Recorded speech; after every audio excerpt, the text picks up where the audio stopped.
Perfect. She's adorable.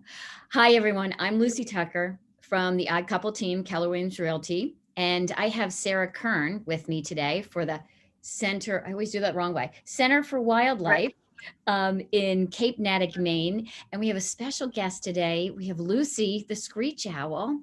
And the reason why this community spotlight came about is I saw Sarah featured on the news and she was talking about some really cool things that the center is doing. And I thought, what a great way to get her on, do more exposure and figure out how we can support. So Sarah, welcome. And Lucy.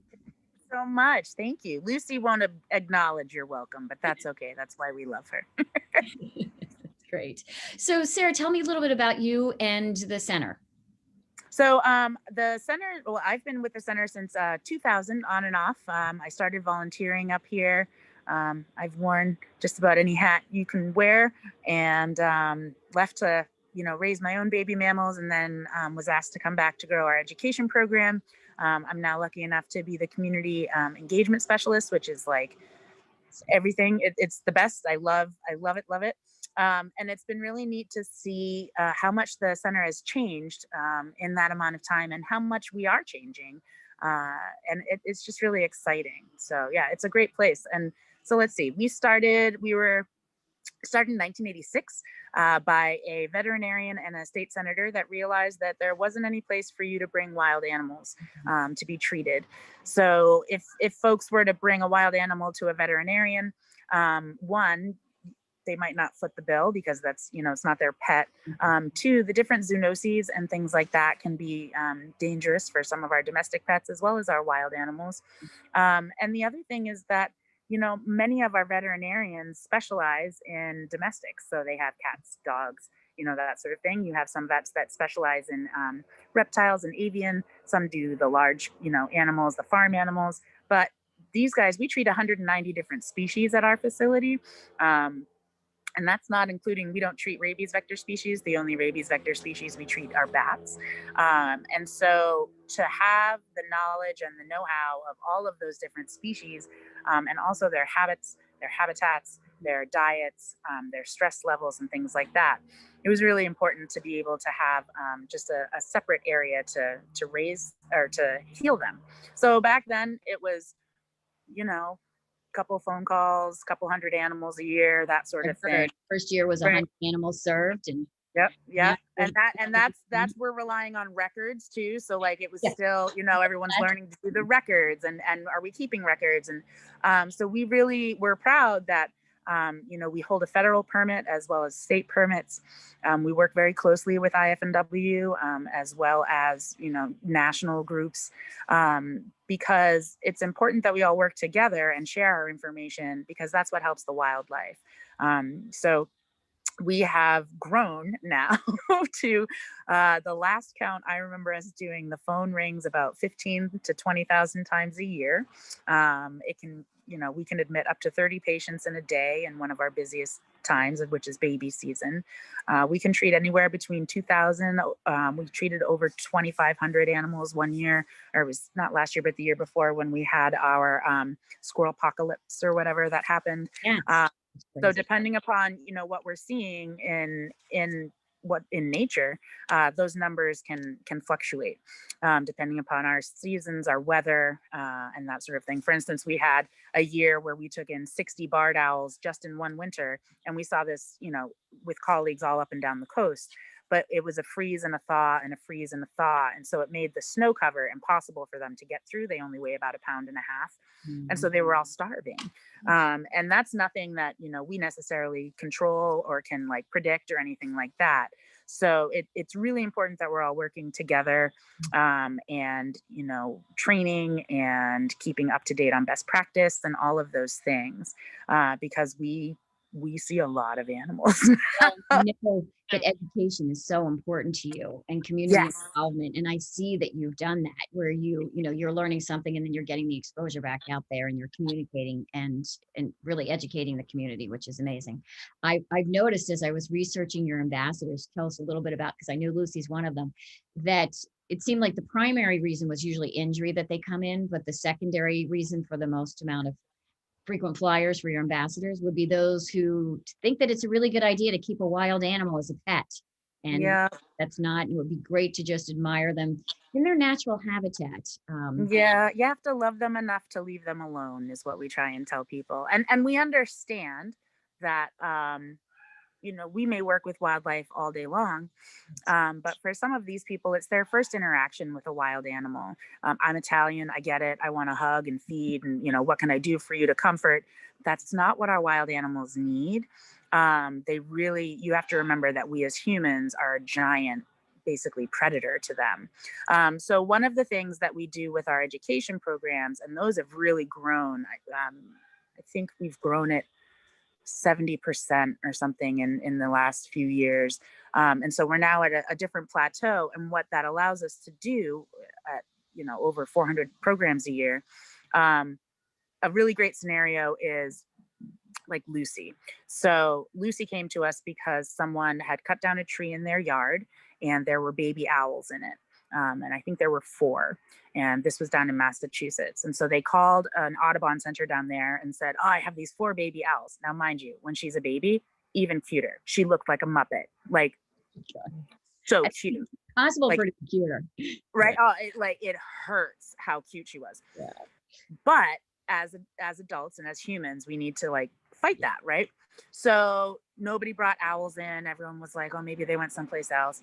And then a month later, someone brought in three screech owls, and the story didn't really add up. So they figured out that this was probably the same person. Now, Lucy is what's called imprinted, which means that she doesn't know that she's an owl, really. She kind of knows, but she's just sort of confused. So, one of the things that's so powerful is that we're able to give sanctuary to these animals while also, empowering and educating our public. Because when we know better, we do better. No one, very few people that I know of would want to Yeah. inflict harm. And oftentimes, when folks will come in, for instance, we just had a squirrel dropped off that someone's had for a year. Or we get them in and they think that they're feeding them the right things, but they're not. And so, turtle shells are malformed. The people are heartbroken because they really thought they were helping and they weren't trying to be nefarious or anything like that. And so we really like being able to have that conversation with folks. And through our ambassadors, we have 20, we just lost Elvis, our Oh, Californian snake, unfortunately. But through them, you can adopt or sponsor them for a year. love that. And people give them as all kinds of crazy gifts. So they give them as like, if someone's afraid of snakes, they'll send them the snake. And they're like, "No, look, it's so great. You're fine." Some people are obsessed with owls. They do the owls. Some kids collect them like baseball cards, like, yeah. And it's a really neat because on the inside, you get not only their natural history, but also their personal history. And I think as humans, we sometimes forget that just like we're all individuals, they're all individuals. Mhm. Even the squirrels, like they each have their own different personalities. And I think when we can, as humans, see that, it sometimes helps us to connect a little bit more because, I mean, everyone's disconnected right Oh, now in so many ways. So, what a wonderful yeah. way to form connection because it's obviously so important to you. And I know my business partner, Tammy and I, it's so important to us, which is why we started doing these. And you just gave me a fantastic idea for stocking stuffers for Christmas this year for Oh, everyone. yeah. I know Yeah. everyone's getting Yeah. an animal. Well, what we love about it, we had a grandma. Oh my gosh, I just wanted to put her in my pocket. I loved her so much. She got adopted ambassadors for each of her grandkids, but she made it as part of a gift. Mhm. So that was in the stocking. Yep. But the second part of the gift was each one of the grandkids got a one-on-one, Oh, lunch date, visit, come visit the center, see the ambassador, and that sort of thing. So they turned it into this really lovely sort of experience gift as well. So it's just neat. I know that I adopted Skeeter, our squirrel, yeah. for my son's principal because it's like herding squirrels doing Oh, sure. doing school this year. So yeah, it's a So great program. I do. I love that. So there will, with this link, I'm going to have all the links, or with this post, I'm going to have all the Oh, links you're so being good. able to do that because I think that's so great. And, speaking of the time of COVID, I know that you've got some great events coming up. You're probably booked for Halloween, but I saw that you were going to be doing a COVID compliant treat, since a lot of towns are not even allowing kids to go trick or treating this year? What are you doing for It's really tricky. And I think that? we were really proud of our York Police Department for how they put it out there, which was, we understand that it's a bummer, it just is. But it's to keep everyone safe. We quarantine now so we can gather later, right? Like that's the saying. So when we went into quarantine, it was really important to us because it's tricky. A lot of our earned income comes from our programming, and we had to stop all programming, both for the protection of our staff as well as the public, as well as our ambassadors. And so what we've done, we were able to pivot really quickly onto social media platforms. We do a morning meeting every morning. We do Facebook Lives. We have a hang with Henry, our porcupine, on every Yeah. Friday. And just sort of like, okay, we're all still here. Everything's okay. We're all just, we're being patient. We switched to Google Classroom to be able to be, virtually in classrooms. And then when we rolled out our fall 2020 education and outreach, we worked really hard to offer a program, and you can find it on our website, that will meet anyone where they're at. If they are completely self quarantining, we have programs for that. If if people are doing socially distanced, 6 feet apart, masks, we're going to explore the backyard. We're doing that too. We have a My Prickly Pen Pal, which is basically correspondence from Henry, our porcupine, and it talks every month about like what's going on. So it's interesting that with our technology, we can, everything's at our fingertips, but we also feel so isolated. So we're really proud of this programming because I think it balances really nicely to, we want to meet people where they're at. We want people to feel comfortable. And we want to feel comfortable too, so that we can continue caring for these guys. So yeah, we're super proud of our education programming that came up. We're doing it's so funny. It was in our strategic plan to do more technology and stuff, Yeah. which is like, Well, 3 to 5 years right? to learn. And then they were like, all right, let's just do it. And it was Expedite like, that. Did that. So We went from 0 to 60 with virtual training because it had been on our goal in our market center. And all of a sudden it was like, okay, it's happening. So well, and the funny part of it is, so like you can even ask to have one of these guys join a Zoom meeting, like a celebrity guest appearance or whatever else. We got the idea someone on a goat farm was doing it, and so like people would tune in, and all of a sudden there's just this goat, and everyone's like, "What? Oh, okay." But it breaks that monotony of, if you're going from Zoom meeting to Zoom meeting to Zoom. There's energy that term. I don't that. know if you've heard. Zoom exhausted is apparent. It's going to be in the dictionary Mm-hmm. because it's a thing. Yeah. So these guys kind of help to break that up a little bit. They've adapted really well to doing programming like that. And we're also still offering on-site programming for people who are comfortable doing that.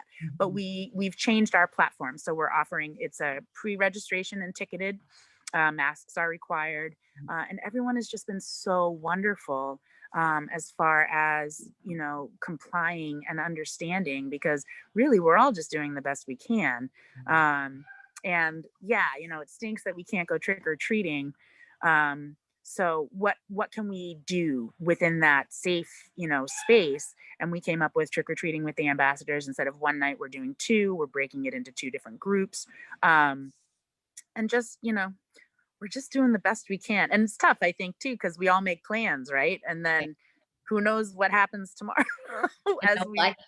I say one of my favorite sayings is, it's not how well you design plan A, but how well you execute plan B that really matters in And C 2020. and D and E. Exactly. Yep, that's 2020 for sure. It is. It Well, I is. think it's so great, all the things that you're doing. And you don't get any state or federal funding, do you? We So do not. mhm. Yeah. Yeah. So And actually, that's in fun. philanthropic giving, people Mhm. often will say, oh, the SPCAs and wildlife, you guys have the cute animals. People must throw money at you. Believe it or not, we get the bottom third. Animals get the bottom third of philanthropic giving, and we get the bottom 1/3 of that philanthropic giving, which is not to say that it's nothing, but we're certainly not, rolling around in cash. The beautiful aspect of that is that we're really, um, strategic in what we spend our money on. So we're very transparent as far as funding and gifts and things like that. We want to make sure that people that are donating are feeling important that they're donating and that that donation means something to them. For instance, our building next door, it's a $5.5 million capital campaign. We're down to, with COVID and with operating both buildings for months that we were not anticipating, I think we're down to 160 or 170. I'd have to double check. $170,000. And that's huge because that will give us this beautiful gathering place and will improve the care Right. of our ambassadors as well as our You can patients. serve. Yep, for sure. That's great. Yeah. And when are you scheduled to open those doors? We're hoping at the beginning to mid of November to do a soft opening. Mhm. We're really hesitant to put that out Yeah. there because, I know it's when construction and someone. everything, there's a lot of delays this year for that too, so. Right. So it's well, and then even just like ordering things like glass Oh, for so behind. Yeah, everything's yeah, behind. it's wild. So there was a great saying that 2020 is like looking both ways to cross the road and then getting hit by an airplane. Yeah. And you're sort of like, God. but we had a plan and now we're okay. But what we really are amazed at is just how much everyone's coming together and supporting and encouraging and things like that. So it's just been, it's pretty, it's an awesome time, I guess you could say, in the true word of awesome. It is really looking at the definition very closely this year of that word for sure, Yeah, because we use it a lot in indeed. Maine. And so, yeah, and this is just the stuff, everything you've been doing is great. I am looking forward to coming down to the center when you open up. Definitely going to be volunteering in some Oh, that's cool. capacity. I'm so excited about adopting some ambassadors there. And again, I'll have links below for how people can find out more information, how they can donate to finish off that capital campaign for you, and knowing what your events are and for educational purposes too. So I've really enjoyed our little chat together, Sarah. Oh, And thank you so much. as realtors, Tammy and I love to, we love Maine. We love everything about it. We love where we Way live. life should be, It right? is the way life should be. So having opportunities like this, so when we have clients that are moving in town, to be able to tell them about that and get memberships is really just I love those types of closing gifts. So Yeah, and it's going to be this magnificent, when we first started this process almost 7 years ago, we looked at what the community needed, yeah, and basically they need gathering space. They need right. classrooms and auditoriums and, the nature center and things like that. And so we're so honored to be able to open that and have it be a really beautiful gathering place where people can connect with nature. They can learn, they can celebrate things with family and friends. So we are, I mean, chomping at the bit to get in Yeah, there and bet you are. welcome them. Wow. Yeah. I think that's fantastic. And again, I can't wait to come visit. So Yeah. I really Absolutely. appreciate your time today. And Lucy's, she's been very disruptive. She's She's kind of a hoodlum. I really settle down, Lucy. This is what Lucy does. Oftentimes, if I go into her, if she's in her travel box, you'll yeah. open the travel box and she's asleep, and she'll look at you like, ugh, What now? really? Like, she's so funny. You're very nocturnal. So you're just taking a nap. You're Exactly. so good.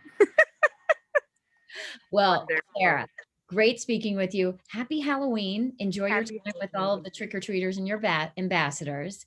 And I look forward to seeing you in person really soon. I look forward to it. Thank you so much. Welcome. Bye-bye.